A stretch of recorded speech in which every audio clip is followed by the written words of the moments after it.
Rhonda Buss, and I'm going to talk to you about two aspects of the Emily bag by ithinksew that I think are rather important and maybe just a little bit tricky. The bottom, we really want to have nice crisp corners on the bottom. That's what helps to set your bag apart from being something that looks homemade or something that looks a little bit more professional. So to do that, what you need to do is remember all of your seam allowance are, all of your seam allowances are 1/2 inch seam allowances.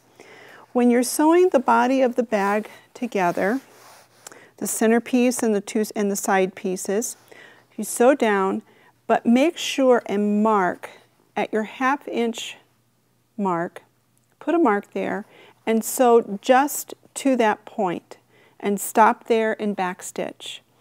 That will leave the bottom of your two seams open, so that when you go to put the bottom onto the bag, you'll get those nice crisp corners because you can sew from point to point all the way around the bottom of the bag.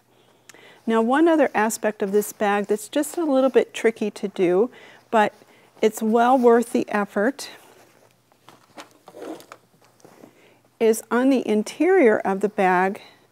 It has the magnetic snap, and it also has a zipper. Now, I love this zipper. I had this zipper, so I decided it went with the bag, so it'd be kind of fun.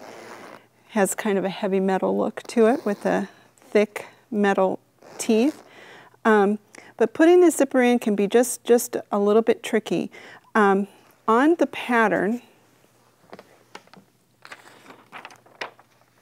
and this is on the lining portion of the pattern, it does give a mark for the you could do Velcro. I just like a magnetic snap. They're easy to find. You can get them at your local fabric store, and I think they give the bag just a little more of a finished look rather than Velcro. So you got a mark here for your magnetic snap. And then there's also a mark here for where your pocket can go. If you're feeling a little bit intimidated about putting a zipper pocket in your bag, you don't need to do that. You can put a patch pocket instead. So you would just take and cut a rectangle. Mine is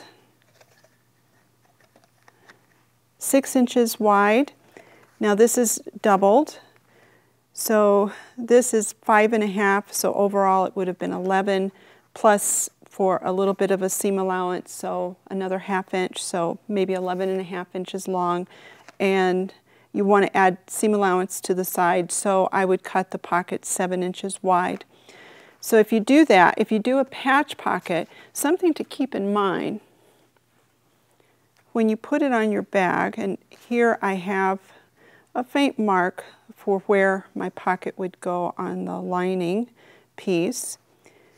If you put it flat like this and you sew it down flat, you can see that it's going to be a little bit, it gives because it's not sewn down yet, but it's going to be a little bit tight to get anything in there. So what you want to do is just push it a little bit. The bottom can remain nice and flat. Pin that into place.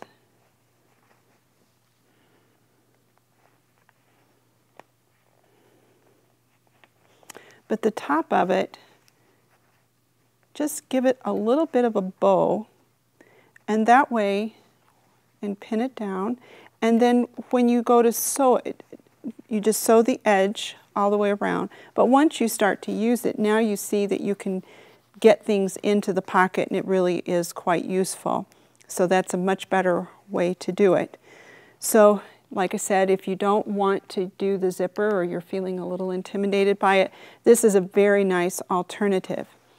Now, this bag does include a magnetic snap, and I'll just quickly show you that I did my mark here.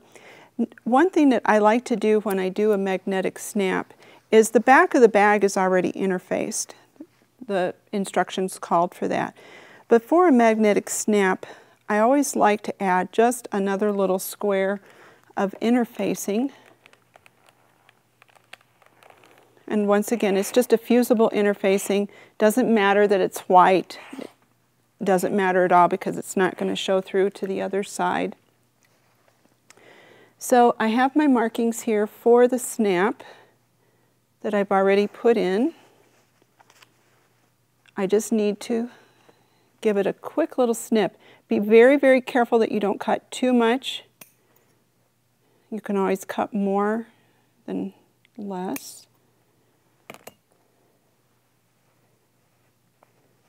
Push the snap through to the other side, and then take the backing, put the backing on it, push the prongs to either side, and your snap is in, and it's just that easy.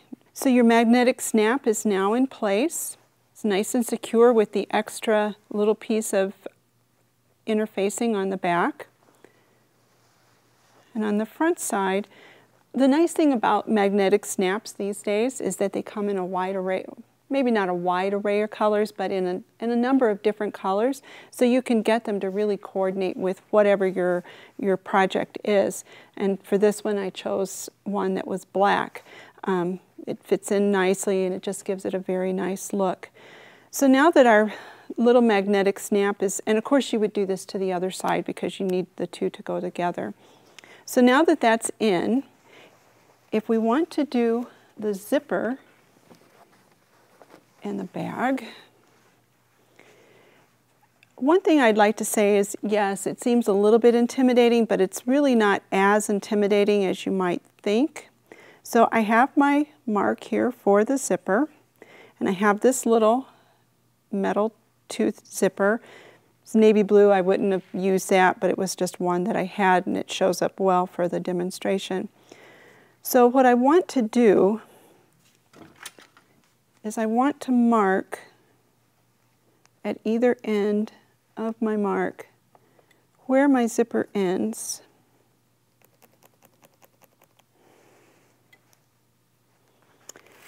Now, I'm going to, and if you don't have one, one thing that I really recommend getting is a 2-inch wide see-through ruler. I can't live without mine. Put the 1/4 inch line right on the line that was the guideline from the pattern. Put a mark here. Do the same thing on the other side of the line.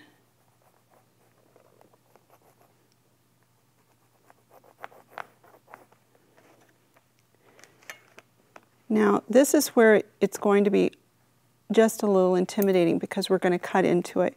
But think about it this way. It's just fabric. It's not precious fabric. It's just cotton. If you mess up, get another piece. It's good practice. So the center line, we're going to cut on that center line, snip it. We are not going to cut all the way to the end, though. My line might be a little bit difficult to see. I'll mark it in just a little bit better. And you can see I've left about a 1/2 inch here. So now I'm going to cut on an angle to the corner, to the corner, and do the same thing on the other end. One thing that you can do, if it'll make you feel a little bit more comfortable, is before cutting, you could stitch around this entire little rectangle here. It'll help to reinforce your edges. It's not necessary, but it is something that you can do. So now that that is cut, we're going to fold this back. We'll flip it over and fold this back on those lines.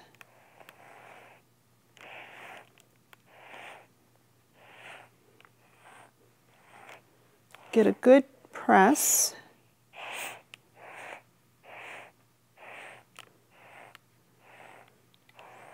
on either side. Fold back our little triangles at the end.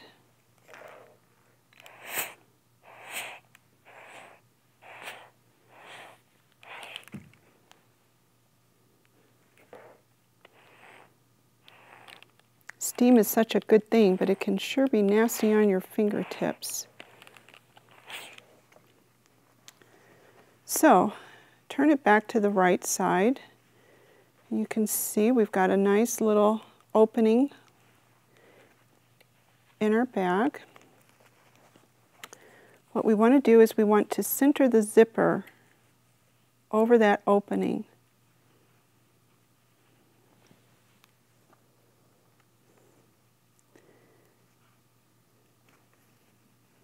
And pin it in place.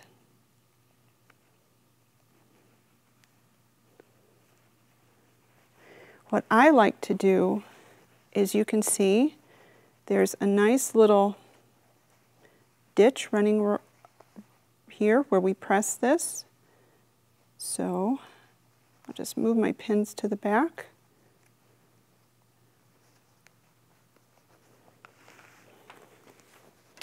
Then I'll take it to my machine.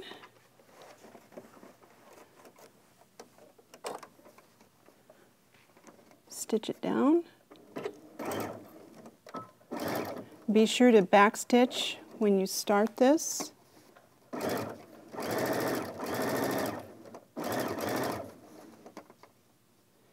Now, something that will happen, if you see here, I have a nice little bump, and my presser foot is not going to want to go over that. So I'm going to just do a little backstitch, cut my thread,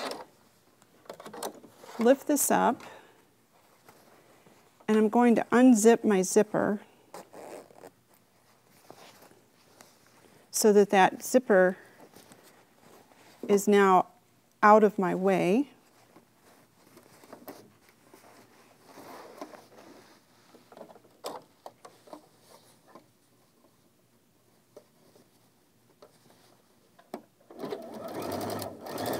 Now I can sew to the end easily.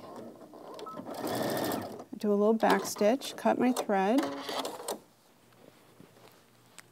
So we have one side of our zipper in place, and you can see it's starting to take shape. We can do the other side as well. And once again, just pin it in place.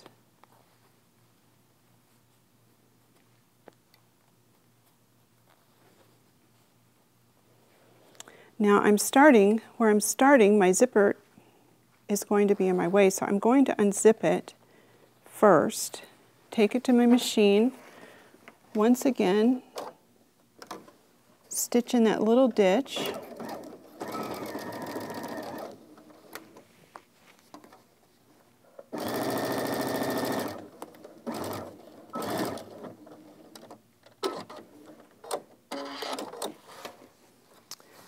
and I've gotten to a point where now I can push the zipper to the other end and then finish out my stitching.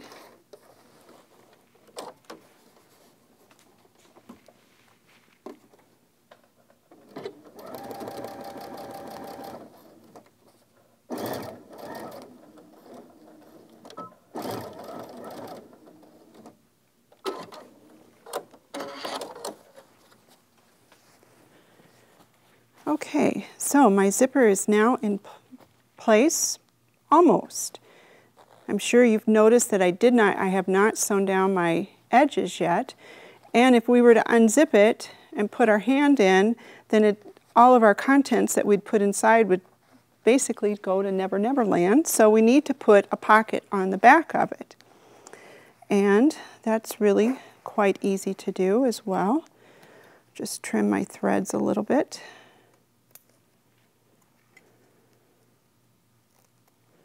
So I have a pocket piece cut. Now this is too big. It can be cut. It doesn't really matter that much. One thing to remember is that when you open your pocket,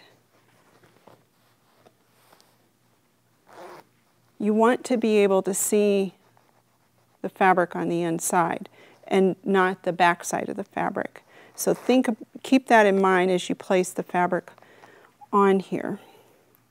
So now, just to give you an idea, my fabric is 7 inches wide by 13.5 inches long. More than ample for a pocket. You might want to make yours just a little bit, not quite as long as I made mine. So we'll just center the zipper here, take it back to our machine. Once again, my zipper is in the way, so I'm going to have to move that.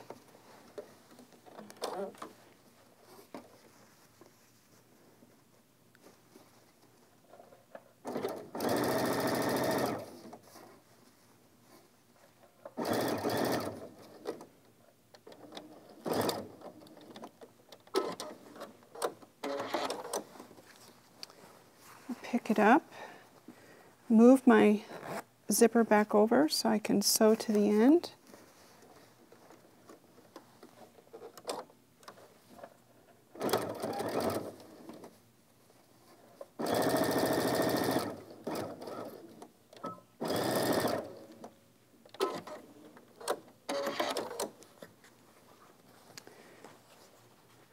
So now we have, excuse my loops, we have our part of our pocket sewn in place, but of course we need to come now and sew it to the other side. So if you see what I did, because I want this to be finished, so when I put my hand through the pocket, it's nicely finished on the inside. Clip my stitches a little here, just so they don't get in the way.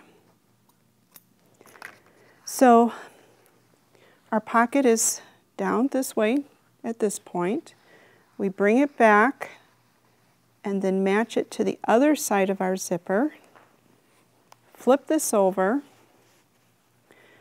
and make sure that your edges match each other. Remember, we have not secured our little triangles at the end, and that'll be our last step. So we put that over. Can always pin it down if you like. Take it back to the machine.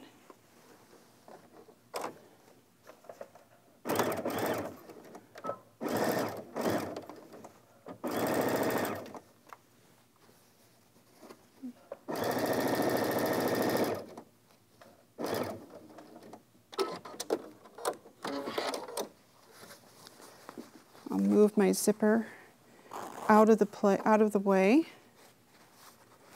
And then finish my seam.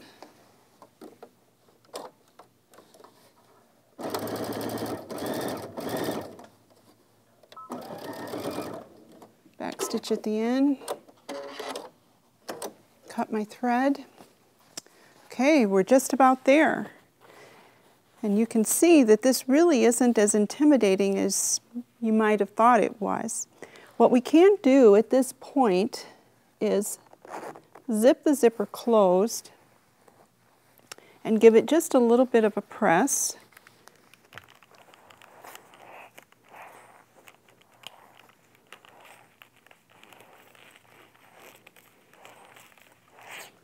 It'll just make it a little bit easier for the sewing. So I'm going to sew this side down.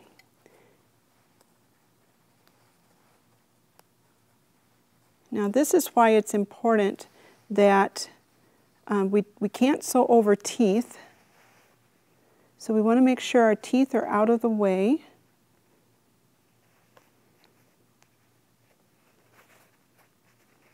And that the little angle is right there because we want to sew that closed. I would pin this down just to make sure everything is held in place. And another thing that will help, just to give you a little bit of a guideline, is this is, a rather wide seam allowance, so it would help just to mark it. I am using a pen, but it's on the inside of my bag, so who cares? Nobody will ever see it. All right, take it back to the machine.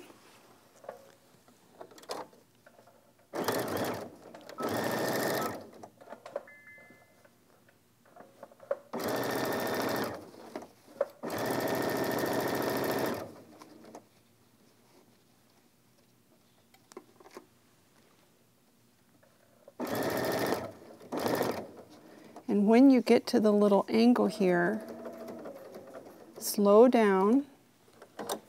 You might need to pick up your presser foot just a little bit, but slow down just in case those teeth are there, just so that you don't break your needle. One thing I like to do is once I've stitched over it, I like to go back with a back stitch. That'll hold that corner down nicely.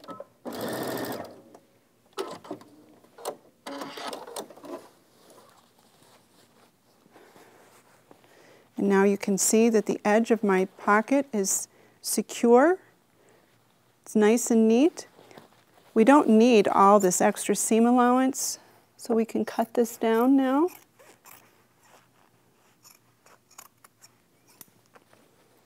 And then of course we'll do the exact same thing to the other side of the pocket.